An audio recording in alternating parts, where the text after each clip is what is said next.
Say, man, it is not stopping. The pressure campaign continues on Diddy as he awaits trial in New York for his federal RICO sex trafficking case. The Shakur family has retained lawyers to investigate the connection between Tupac's murder and Diddy.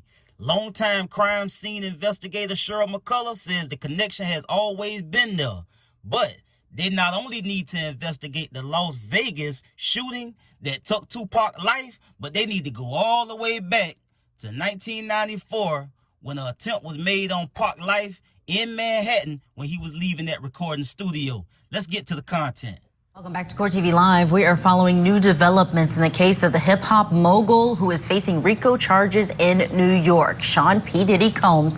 GuddaTV has just confirmed that the family of Tupac Shakur is investigating a potential link between the murder of Tupac and Sean Diddy Combs. This coming from attorney Alex Spiro, who represents Tupac's family. Now, this investigation had been previously reported by unnamed sources, but earlier today, Spiro confirmed to our Court TV team that he and a team of investigators has been hired. Sean Combs allegedly had business dealings with Dwayne Keefe D. Davis, who will go on trial next March for the murder of Tupac. This was back in 1996.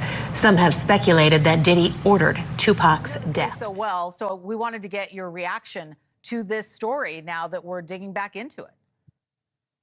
You know, as soon as I heard the news today, first thing I thought about, Laura, is they're looking at the wrong case. This whole thing to me started in 1994. The first time Tupac is shot is in New York City, the recording studio. That's where he was targeted. So to me, I would start there. Did your investigation include Sean Combs back then when you were working with Tupac's mom? Yes, and the reason it did is the very night that I'm talking about. In 1994, at that recording studio, Sean Puffy Combs was there. And, you know, if you look at what occurred, Tupac gets into an elevator and is shot 5 times, which they are calling a robbery. Well, you and I both know you ain't got to shoot somebody 5 times to take their jewelry and their money. Right. He is literally a fish in a barrel. And when they start shooting at him, you know, Sean Puffy Combs and his entourage of 40 are unharmed, unthreatened. How does that make sense to anybody that one person is going to be robbed and not the other 40? Who would have had more money and jewelry? 40. Right. But that's not what happened.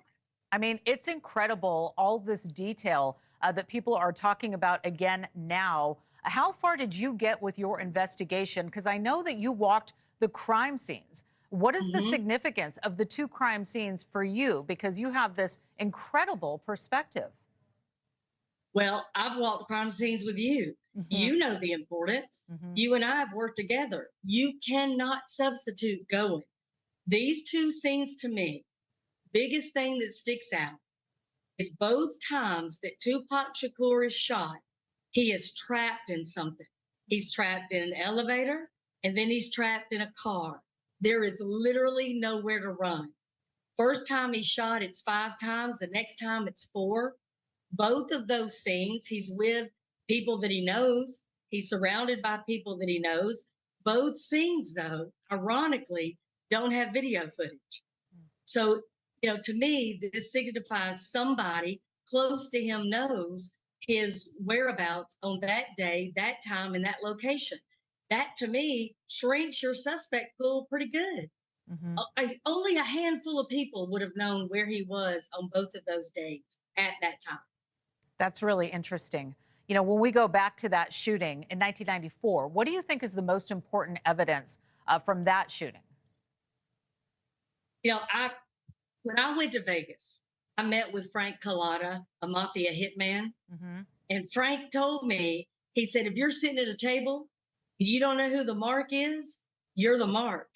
So to me, we don't have to look any more than Tupac's own words. He said when he got to the studio that night in 1994, Sean Combs and his entourage would not look at him. He knew that was not right. It gave him that feeling that something is up.